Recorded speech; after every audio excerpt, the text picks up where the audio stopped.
Would you sleep on the 13th floor of a hotel?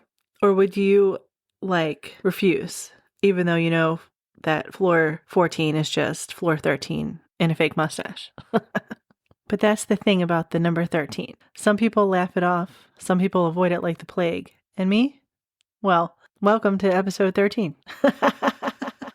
Sorry, I felt like I had to use an echo to show that I know, instead of 98% not knowing what I'm doing, I'm 95% don't know what I'm doing now. So it's getting a little better. If my mic dies, my laptop bursts into flames, or my neighbor suddenly decides today's the day to mow his lawn right outside my window, I'm blaming the curse. This is the unlucky episode, and I figured why not lean in? We're talking cursed conspiracies, haunted objects, and why humans have spent centuries being weird about this number. And honestly, it's kind of hilarious because people clown on astrology or Mercury retrograde, but then they'll freak out about row 13 on an airplane. So buckle up. If your lights flicker while you're listening, don't panic. It's probably just bad wiring. I don't know. My brain kept wanting, instead of saying wiring, my brain kept wanting to say wah. I'm so messed up right now. Courtesy of my cousin Susie's Jello shots. Today was my cutest aunt's 80th birthday, and my cousin makes the best Jello shots, and they were delicious. So, yeah, just letting you know. All right, let's get into it. So let's talk about why 13 even got this bad reputation in the first place. Wait, I just realized I have to play you guys something. Hold on. Why are you always making me climb in the smallest of places? Well, Jared, this is the best way to get to the podcast that we need to steal this week. It's always Like we do every week on Mondays. Mondays, every Monday. Yeah, religiously. Sometimes I wish we could just walk through the door, but yeah. Every Monday on where do they find it? On Spotify, Apple, anywhere that you can find podcasts. That's where we are. I get so hot in these vents. I think they have the heater on. Wait, oh, Jeremy, don't move. Wait. Yeah. Michael and Jeremy steal your podcast every Monday, wherever you get your podcasts and stuff. We're going to take your podcast and we're going to do it better, faster, stronger, hornier. Yes. In an hour. Or more. Sometimes. That makes me chuckle every time I hear it. But that's what I wanted to play for you. Okay, now back to my show? Back to my show? Is that what I would say? Back to the show? Do it, lady. Okay, so let's talk about why 13 even got this bad reputation in the first place. One of the oldest stories comes from Norse mythology. So picture this, the gods are having a nice dinner party in Valhalla, 12 guests, everything's chill, and then Loki, the trickster god, shows up uninvited as number 13. Total party crasher. Things spiral, someone dies, chaos erupts. Basically, Loki invented ruining brunch. Then, in Christianity, we've got the Last Supper. 13 guests at the table. Judas was number 13, and he's the one who betrayed Jesus. So again, bad vibes attached to the number. And over time, this superstition just kept snowballing. Buildings skip the 13th floor. Airlines skip row 13. Some hospitals skip room 13. You're not fooling anyone. Floor 14 is still floor 13. It's just in witness protection or something. Even Friday the 13th has its own special fear. There's literally a word for it, and I have been trying to practice saying this all week, and I still mess it up. So I'm going to say it slow, and then I'm going to try and say it fast. Okay, it's frigatriscaedecaphobia. Frigatriscaedecaphobia. Fear of Friday the 13th.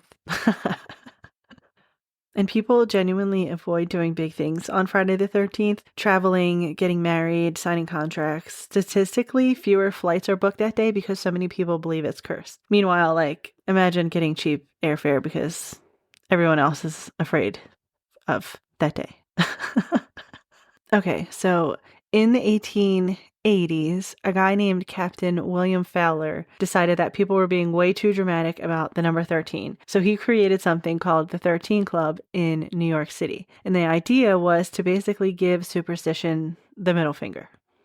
At their meetings, they'd make sure exactly 13 people sat at the dinner table. They'd deliberately break all the so-called unlucky rules, like walking under ladders, spilling salt, eating in groups of 13. And the vibe was basically like, we dare you, universe. Which, when I said that, I was like shaking my fist. Just so you can picture it.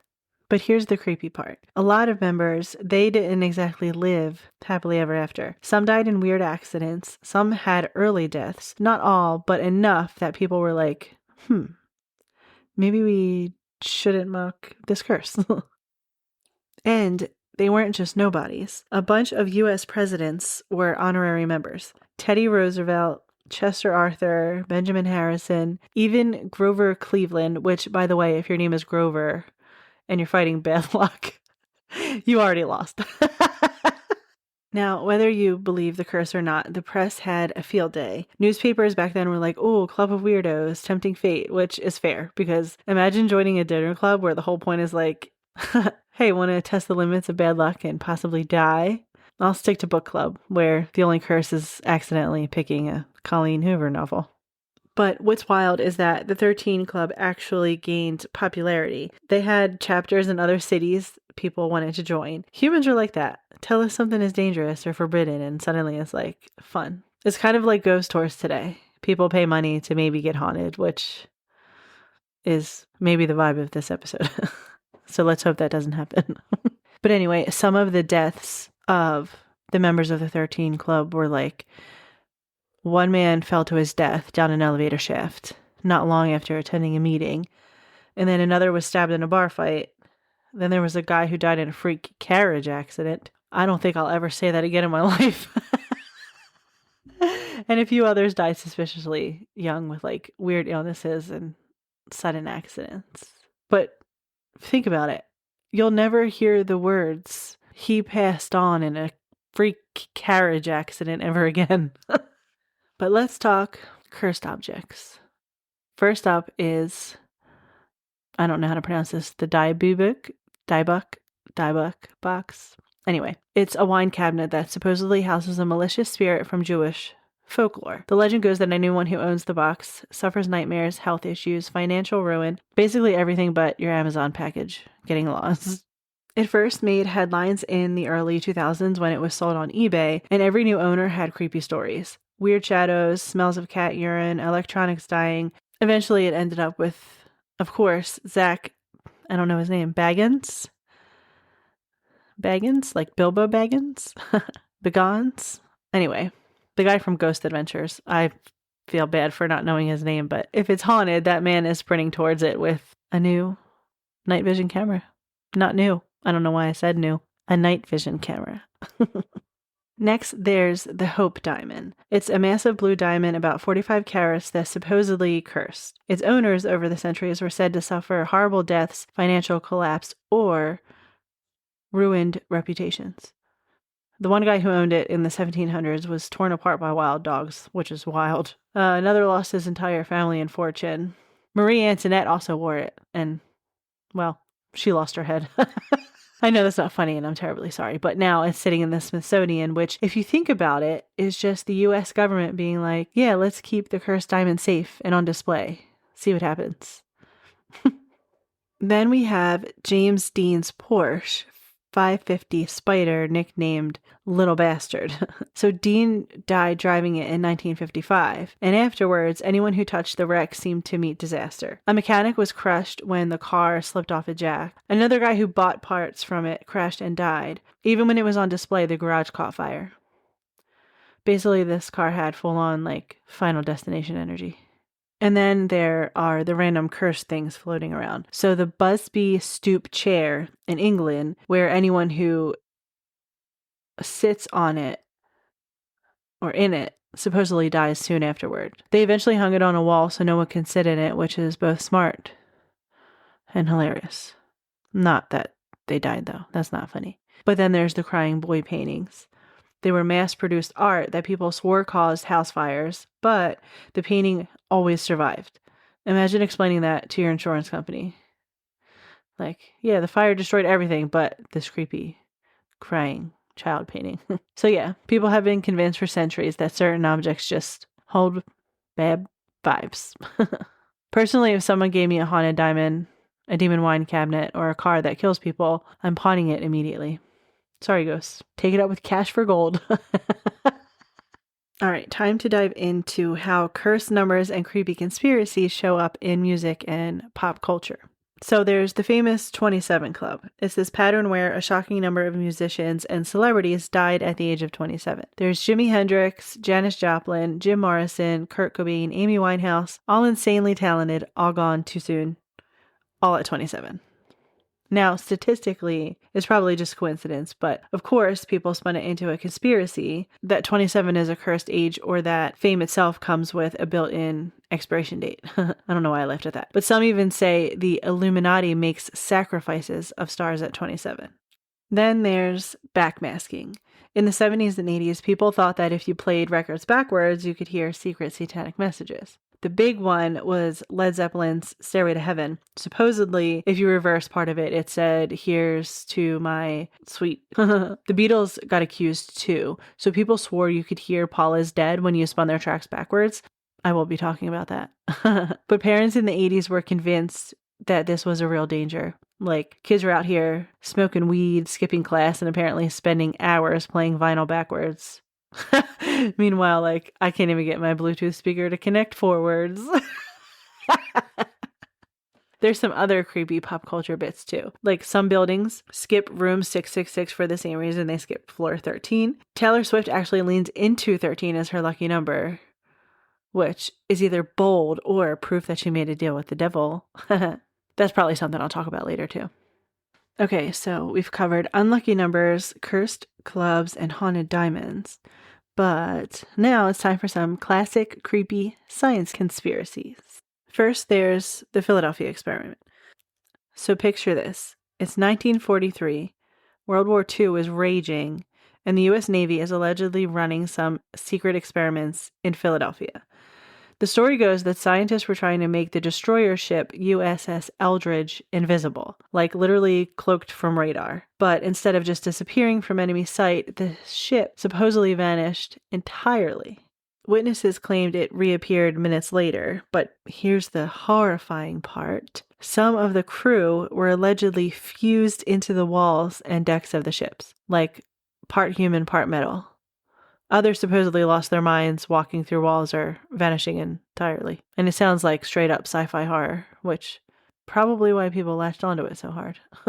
Now, the Navy has always denied this, of course. They say it's a hoax based on misunderstandings of radar cloaking experiments. But if you've ever seen The Fly or Event Horizon, you know scientists in movies always start with, "Oh, it's just a small test." And then suddenly everyone's being sucked into, like, weird dimensions. So yeah, either the Navy was experimenting with invisibility or someone was very high and wrote the scariest fanfiction of 1943. And then there's HAARP, the High Frequency Active Auroral Research Program in Alaska. Officially, it was built in the 1990s to study the ionosphere for communications and defense research. Basically like boring sciencey stuff. But conspiracy theorists, they said, nope, HAARP was secretly a giant weather control machine. Like earthquakes, hurricanes, floods, blizzards, all allegedly caused by this one research station in the middle of nowhere. So some even went further, saying HAARP could control minds, trigger mass blackouts, even manipulate the global economy by messing with crops. Instead, we get potholes, climate change, and the same 3-day forecast of cloudy with a chance of disappointment. Doesn't exactly scream all-powerful weather wizard to me, but I also believe it at the same time. So, between ships vanishing and government weather wizards, it's no wonder people think science conspiracies are cursed. It's the perfect mix of, that sounds fake, but also like, what if? Honestly, what better way to close out the unlucky episode than with the possibility that the Navy once melted sailors into a boat and the government controls your rain delay. And that's it. You've survived episode 13. The unlucky episode. From Loki crashing a dinner party to presidents tempting fate in the 13 Club to haunted diamonds, demonic wine cabinets, and cars with Final Destination energy. This episode had everything cursed packed into one. So if your lights flicker while you're listening to this, don't panic. It's either a ghost, the government, or the fact that you just still haven't changed that light bulb. Either way, not my fault. Since this was a good episode to kick off spooky month, spooky season, all of my October episodes are going to be spooky things. And I'll definitely get back into the Reddit stories. And then I'm also doing an episode on Halloween. That's going to be a Halloween episode. So I don't know what I'm talking about next week yet. We're going to find out together. But before I go, I have my favorite song of the week for you. And this one is from All Systems Go, and it's called Finding Closure. So crank it up, light a candle if you're feeling spooky, and I will see you next week. Well, no, I won't. Like, you'll hear me next week. That's what I should have said. I should have said that one. Also, this band is playing in Philly on December 6th. And I know that because another band is going to be there December 6th. So go see them. Okay, bye. Wait, no, I forgot. Stay weird, stay curious, go be kind to someone for no reason, and go be amazing. Actually, before I play this song, I have to tell you something because I've been cracking up for like 20 minutes. Okay, so like I'm super high per usual, so I'll probably like crack the hell up with this. I will try not to. No, I will really try my best. So earlier I was watching Survivor and I pictured myself on Survivor, which I do often, and someone helping me climb over a wall because I'm so short. I know I'm like not doing that myself. So I did the Savage Race a couple years ago, and when I did it, I had to have someone help me over like this log thing that was like in the air because I was so short. And okay, first I made my daughter do the race with me, and she went to run and jump and ended up clotheslining herself. She fell on her back and like she looked like a turtle the way she just like she laid there for a good 30 seconds. I know she wanted to cry, and I was just like, you're fine, just get up.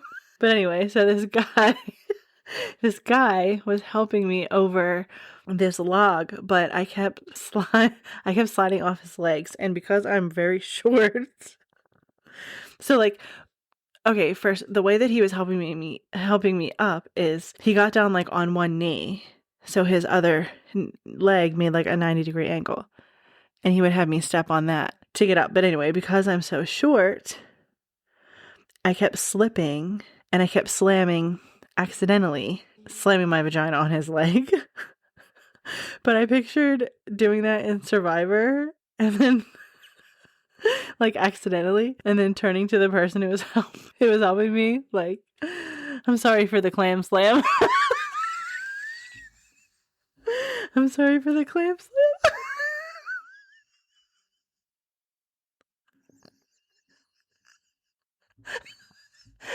I'm only laughing so hard because it's just so funny to think about. Okay, enjoy the song. Remember me when you're famous, she said with a dreamy look in her eye. At 4 a.m. with both of ours open wide. And after all this time, I realized this was her way of saying goodbye.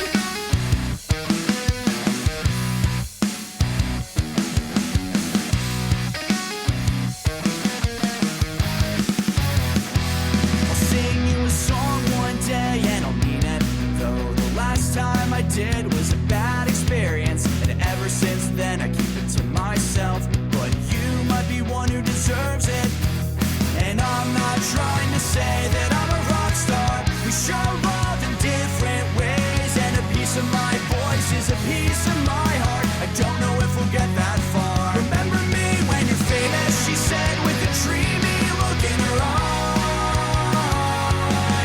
At 4 a.m. with both of ours open wide. And after all this time, I realized this was her way of saying goodbye. You're not one for risks, there's hesitation. You watch every goddamn word in our conversation, waiting for the catalyst list that I might miss just to throw it all away in an instant. You say I got rose-colored vision when this could all go wrong, but you can look at the bright sides without staring at the sun. Remember me when you're famous, she said with a dreamy look in her eye. At 4 a.m. with both of ours open wide. Remember me when you're famous, she said with a smile so tender and bright. A look that's burned itself inside my mind. And after all this time, I've realized this was your way of saying goodbye. This was your way of saying goodbye.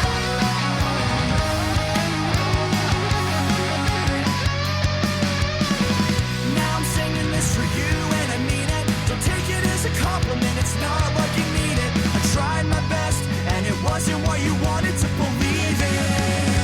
Remember me when you're famous, she said with a dreamy look in her eye.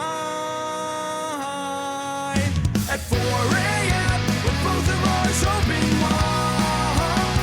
Remember me when you're famous, she said with a smile so tender and bright. A look that's burned itself inside my mind. And after all this time, I've realized this was your way